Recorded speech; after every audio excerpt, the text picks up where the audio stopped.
Why is this important? Years ago, I was at a computer convention, and I went to this computer convention twice a year, and I saw a fellow just before the computer convention at the convention center. And I said, "Frank, how are you doing? Good to see you again." And he said, "Oh, Ray," he said, "I wish I was doing better. You know, I went out on my own, and I'm an independent computer programmer, and I had a lot of business to begin with, but business is falling off, and I think I'm going to have to go back and take a real job." And I said, I'm really sorry to hear that. Later on, in fact, it was actually the same evening, we were both in a committee meeting together up in a hotel room, a large suite in a hotel room. And it was a brainstorming session about what this one group was going to do at the convention for the next several years. The person who was organizing this asked two of us to come up to a flip chart and write stuff on a flip chart. So as people came up with the ideas, one of us would write on one flip chart, somebody else would have an idea, we'd write it on the second flip chart, and that would make it work much faster than having one person writing on a flip chart. So an idea came up, I wrote it down. An idea came up, he wrote it down.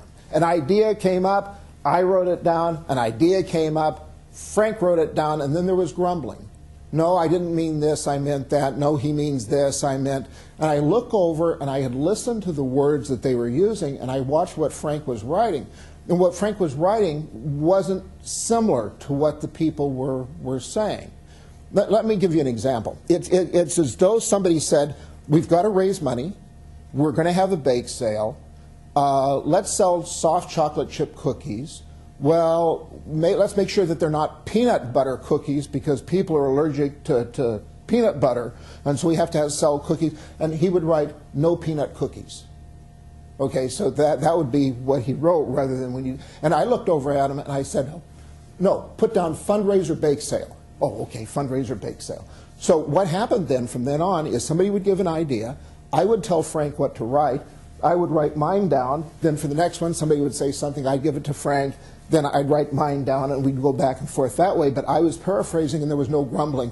But Frank knew how to write what I was saying, but did not know how to distill what other people were saying. After that was over with, I went over to Frank and I said, "You know, based on what you told me before the convention and what I saw here, let me make a suggestion if that's okay." He says, "Yeah." I said, "Why don't you join a nonprofit association? Put yourself in a position, which is a no-risk position, put yourself in a position where you have to summarize people's words and give them reports back on them and so on, so that you can practice this."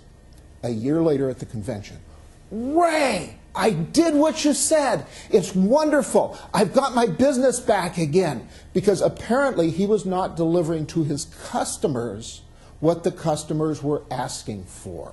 And so he said that he got to be secretary of the Kiwanis Club. He said he wanted help. He said, "Nobody wants to be secretary, right?" He said, "I will take the minutes, but I need help with taking the minutes, so I'll get them right out to you. I need some help with correcting them." And so people were willing to correct, and over the period of a year, his business flourished again and so on. The reason I tell you this as storytellers and presenters is you need to be able to listen to what your audience is telling you, but you also need to know that just because you say something doesn't necessarily mean that it registers properly with the person you're talking to.